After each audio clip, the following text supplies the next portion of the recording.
ओम नमः सिद्धिभ्यः। नमो अरिहन्ताणं। नमो सिद्धाणं। नमो आयर्याणं। नमो वज्रायाणं। नमो लोये सव्वसाऊणम्।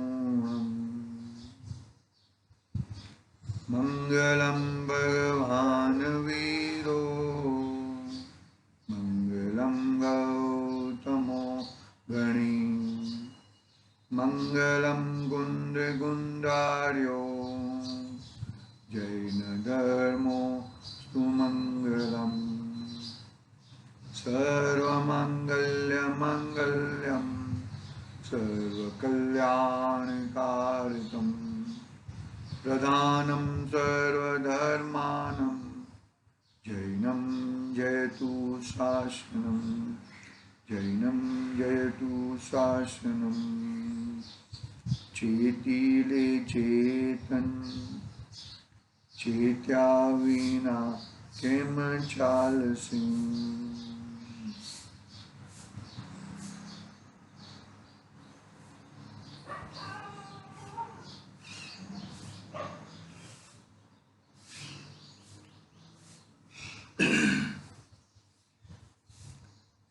समाधि तंत्र, समाधि शतक कहो, आचार्य पूज्यपाद स्वामी का एक महान ग्रंथ अपने सामने विराजमान है। अपना स्वाध्याय गाथा क्रमांक 7 पे चल रहा है। आचार्य देव बहिरात्मा का ऊपर विशेष प्रकाश कर रहे हैं,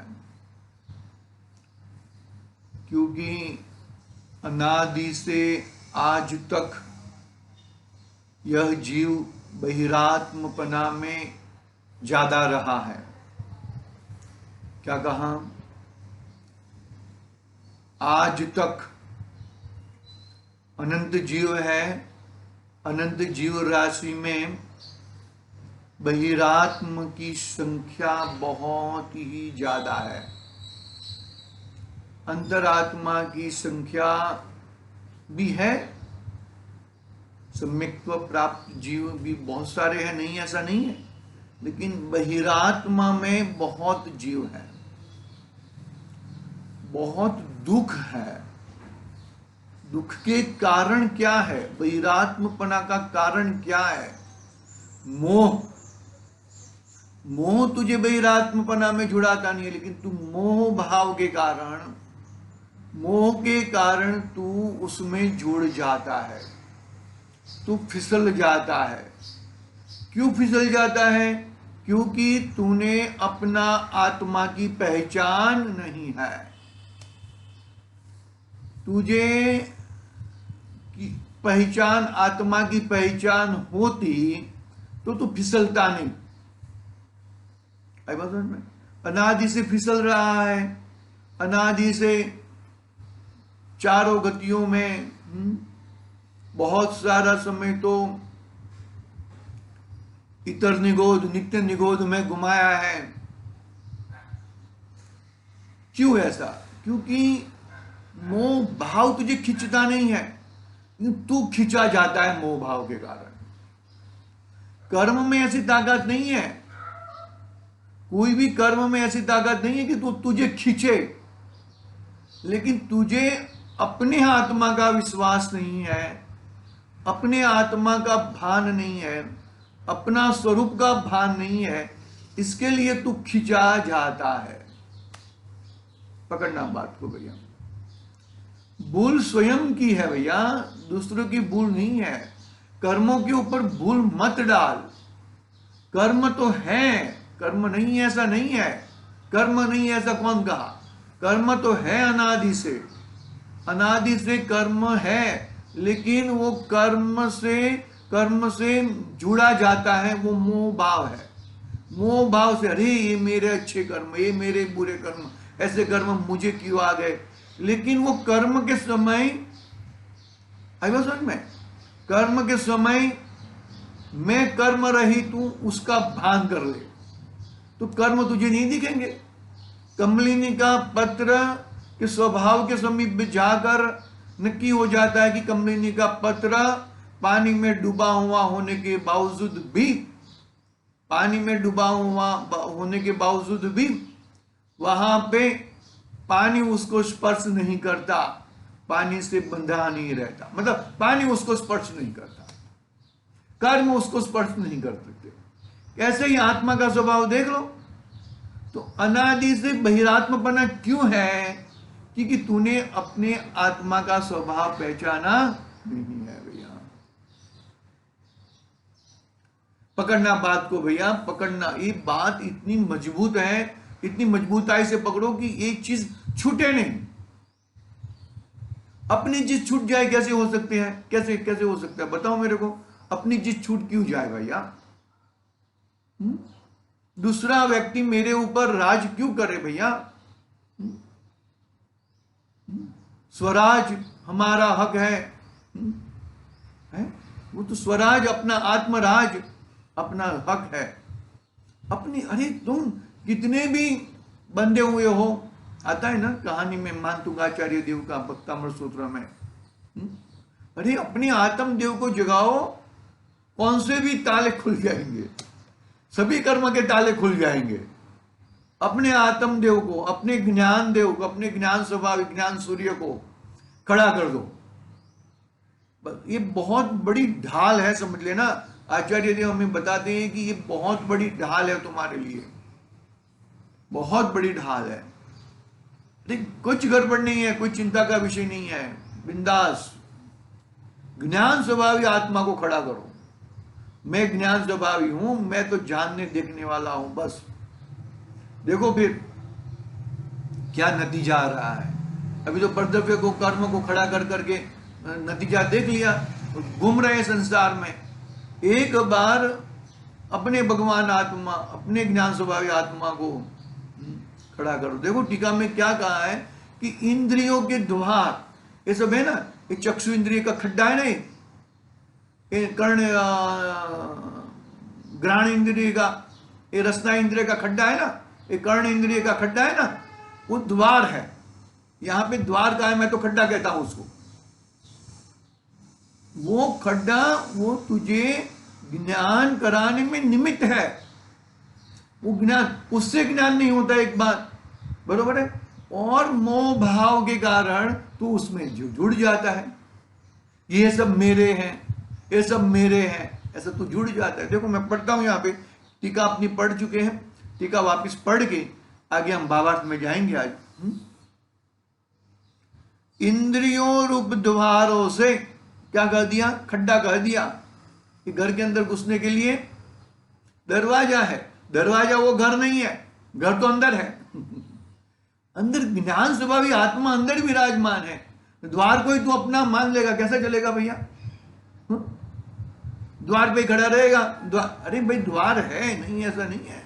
द्वार की भी रक्षा, द्वार को तोड़ना नहीं है, खड्डे को तोड़ना नहीं है, चक्षु इंद्रिय को फोड़ना नहीं है। लेकिन वो उससे जो ज्ञान होता है, वो परावलंबी ज्ञान, वो ज्ञान कहां से आता है? वो स्तोत्र पकड़ो ना। ये इतनी बड़ी गंगा है, तो गंगा का स्तोत्र कहां से है भाई? हिमालय। तो इतना बड़ा ज्ञान, विशाल ज्ञान है, उसका कौन है भाई इतना बड़ा? उसका ज्ञान, उसको पकड़ो ना, मेन स्तोत्र को पकड़ो, काम हो जाएगा। पकड़ रहे हैं कि कोई कौन से भी, मेन स्तोत्र को पकड़ो, मेन चीज को पकड़ो, तो तुम्हारा काम हो जाएगा। इंद्रियों रूप द्वारों से, अर्थात इंद्रियों रूप मुख से बाहर के पदार्थ में के ग्रहण में रुका हुआ होने से। देखो इंद्रियां रुकाती नहीं है, याद रखना। तू स्वयं मोह भाव के कारण, मिथ्यात्व के कारण, उल्टी मान्यता के कारण तू रुक जाता है। इतनी जबरदस्त बात बता दी आचार्य देव ने। प्रभाचंद्र देव की टीका है। कितने ज्ञानी, कितने महान होंगे हम, उनको कैसा लगता होगा अरे वो तो ये लिखने का कार्य है, जब छठी गुणस्थान में आते हैं तब अपना भव्य भावनवत जोगे वशा, अपना भव्य अपना भाग्य था कि आचार्य देव ने ये शब्द लिख दिए, नहीं तो हम कहाँ ढूंढते आत्मा कैसा है, आत्मा कैसा है। ये शब्दों में आ चुका है, बरोबर है, देशना मिल चुकी है, प्रयोग में लेना है, प्रयोग में लेके भी करण लब्धि में जाना है आगे।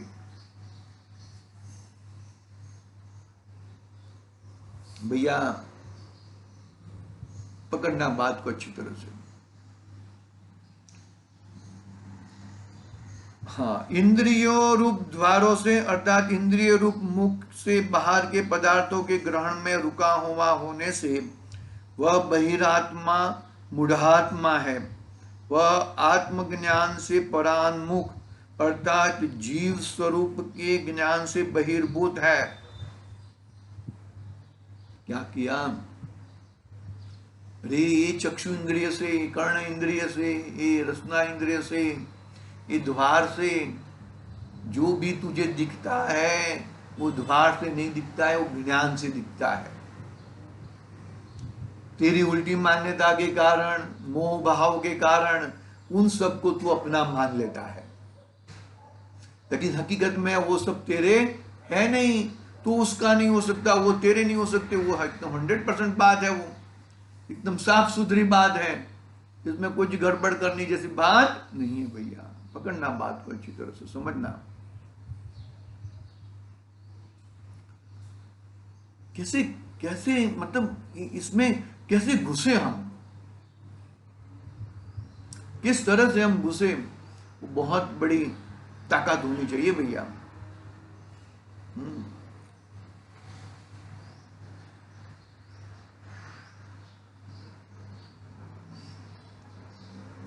वह आत्मज्ञान से परान्मुख अर्थात जीव स्वरूप के ज्ञान से बहिर्भूत है। वैसा होता हुआ वह बहिरात्मा क्या करता है? अपनी देह को आत्मरूप मानता है, अपनी देह को आत्मरूप मानता है अर्थात अपना शरीर वही मैं हूं, ऐसी मिथ्या मान्यता करता है। अर्थात अपना शरीर वही मैं हूं, ऐसी मिथ्या मान्यता करता है। अपनी बात आ गई है, उसमें आगे बढ़ते हैं, भावार्थ पढ़ते हैं। फिर नहीं तो कोई कहेगा कि आप तो आगे बढ़ते ही नहीं हो, ऐसा भी आ जाता है, आप तो आगे बढ़ते ही नहीं हो। अरे भाई आगे बढ़े, आगे बढ़े मतलब यहाँ पे मानो कि जिनवाणी में हम आगे बढ़े, वो आगे बढ़ना नहीं है, अपने परिणामों में अपने मोह भाव को कितना तुमने घात किया, मोह भाव को कितना हटाया, वो आगे बढ़ना है। यहाँ पे आगे बढ़ के हम तो इष्टोपदेश भी पूरा हो गया, उसके पहले भी बहुत सारे ग्रंथ 24 पुराण भी पूरा हो गया, बहुत सारे वो भी छड़ाला भी पूरी हो गई, सब पूरे हो गए ना। लेकिन तुम वो पूरे हो गए, तुम कितने पूरे हुए? तुम कितने भी एक स्टेप भी आगे बढ़े हो क्या? पहले गुणस्थान से चतुर्थ गुणस्थान आया है क्या? तो बात सही है। बाकी आगे बढ़ो, आगे बढ़ो। आगे बढ़ने से भैया, ऐसा शास्त्र में से आगे बढ़ने से कुछ फायदा, मतलब फायदा नहीं है इससे, फायदा तो बहुत है, लेकिन वो जो उपचार बताया है वो उपचार तू लागू कर, तू उसका डोज लेना चालू कर, निरंतर हर हमेशा हर घड़ी उसका डोज लेना चालू कर, तो ही कार्य होएगा, बाकी कार्य नहीं होएगा। देखो बढ़ता हूं मैं आगे। बहिरात्मा बाह्य इंद्रियों द्वारा जिन मूर्तिक पदार्थों का ग्रहण करता है उन्हें मोहवश अपना मानता है, उसको अंतर के आत्म तत्व का कुछ भी ज्ञान नहीं है। इसके लिए आत्मज्ञान बढ़ाओ भैया। मैं कौन हूं, मेरा स्वरूप क्या है, बढ़ाओ भैया वो। बहुत कार्यकारी है, संगनी पंचेंद्र बना मिला है, महाभाग्य से, महादुर्लभता से मिला है, उसको आगे बढ़ाओ भैया। क्या कहते हैं, क्या कहा, वही बात वही है, भावार्थ में अपनी अपनी बात हो चुकी है, मैं पढ़ता हूं सिर्फ। बहिरात्मा बाह्य इंद्रियों के द्वारा, बहिरात्मा यानी कि कौन, दूसरे की बात नहीं है, मेरी बात है। मैं अभी बहिरात्मा हूं, मैं मिथ्या दृष्टि हूं, मैं मिथ्यात्व सहित मोह भाव मेरे ऊपर राज करता है। अपने आप को अभी ऐसा मत समझ लो कि मैं अंतरात्मा हो चुका हूं। चतुर्थ गुण स्थान आया तो बात ठीक है। बहिरात्मा बाह्य इंद्रियों द्वारा जिन मूर्तिक पदार्थों का ग्रहण करता है उन्हें मोहवश अपना मानता है। उसको अंतर में आत्म तत्व का कुछ भी भान नहीं है, आत्म तत्व का कुछ भी भान नहीं है। इस कारण वह अपने शरीर को ही आत्मा समझता है, अर्थात शरीर, मन, वाणी की क्रिया जो जड़ की क्रिया है उन्हें मैं कर सकता हूं और मैं स्वयं उनका स्वामी हूं, ऐसा मानता है। कितना क्लियर बता दिया भैया, इतना क्लियर बहुत कम है, इतना क्लियर बता दिया।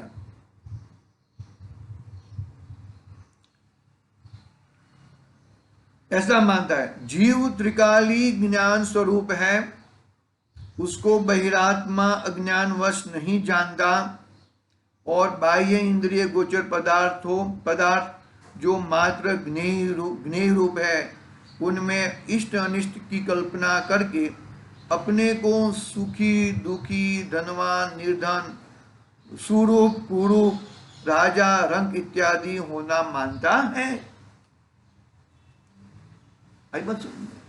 जो चीज तेरी नहीं है उसको तो अपना मानता है, वो वहां पे ही गड़बड़ है, वहां पे ही थपेड़ा करते रहता है। जहां पे मैं स्नान, वो थपेड़ा वो सब जाने दो, वो सब इसमें मैं ज्यादा घुसना नहीं चाहता हूं, लेकिन वो थपेड़ा को कौन जान रहा है? वो हम जानो कि हमने मिसेस के लिए हम 10 तोला का हार लेके आए, वो पहना, मैंने उसको पूछा कि तुझे दिखता है क्या? नहीं, मुझे नहीं दिखता है। तो किसको दिखता है? दूसरे को दिखता है। मुझे मेरे ज्ञान में दिखता है। तो ज्ञान महान है कि वो वस्तु महान है? पकड़ में आ रही है? एक बात नहीं आ रही है। हम जो भी दिखावा करते हैं, बाहर में दिखावा करते हैं, वो सब वो क्या करते हैं, क्या हिसाब से करते हैं? पकड़ना भैया, पकड़ना, बात को अच्छी तरह से पकड़ना है, इस चीज को।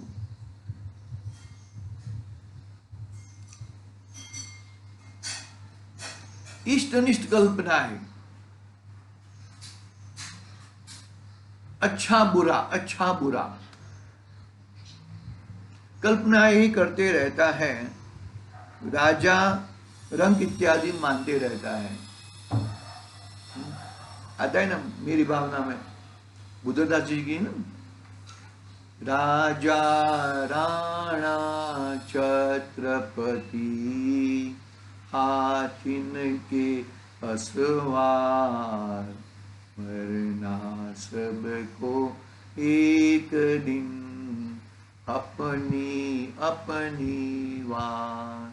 देखो, राजा राणा छत्रपति हाथिन के असवार, वो सब तो मर जाते हैं। कौन मर जाता है?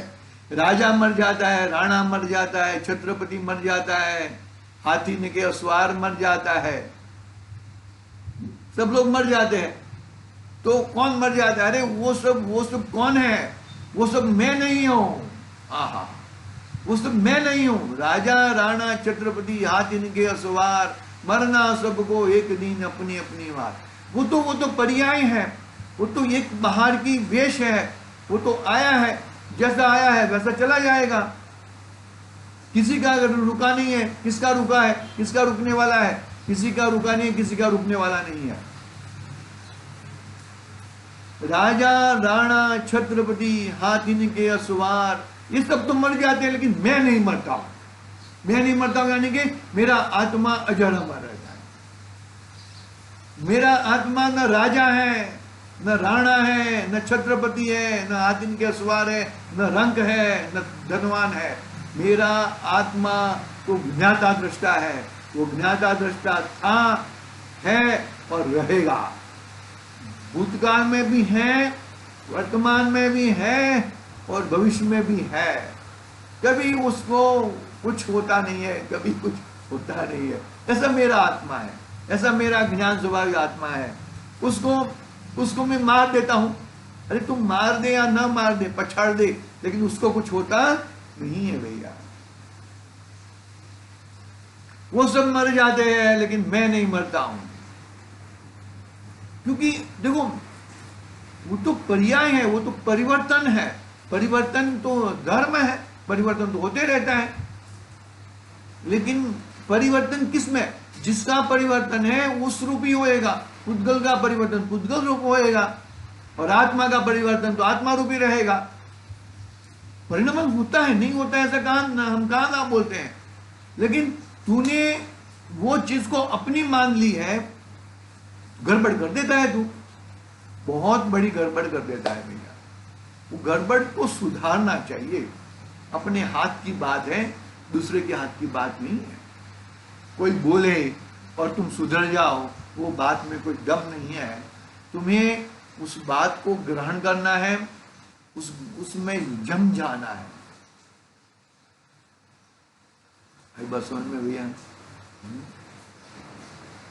विशेष स्पष्टीकरण कल देखेंगे और भी विशेष स्पष्टीकरण, फिर 8वीं गाथा का प्रारंभ होएगा। 8वीं और 9वीं गाथा जो वही बहिरात्मा की अवस्थाएं बताई गई है बहुत ही। क्योंकि बहिरात्मा की चर्चा क्यों करना है कि उसको छोड़ना है।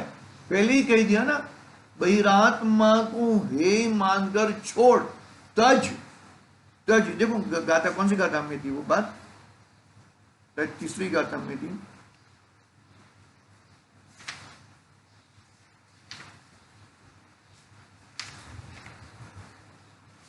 चौथी गाथा में थी।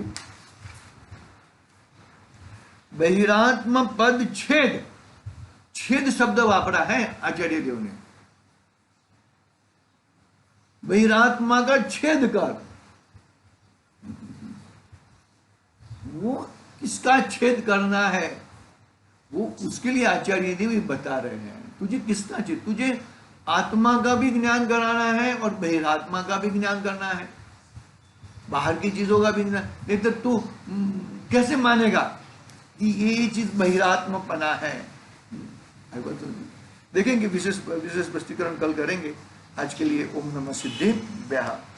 निज निधि निज में बताई आनंद उपकार।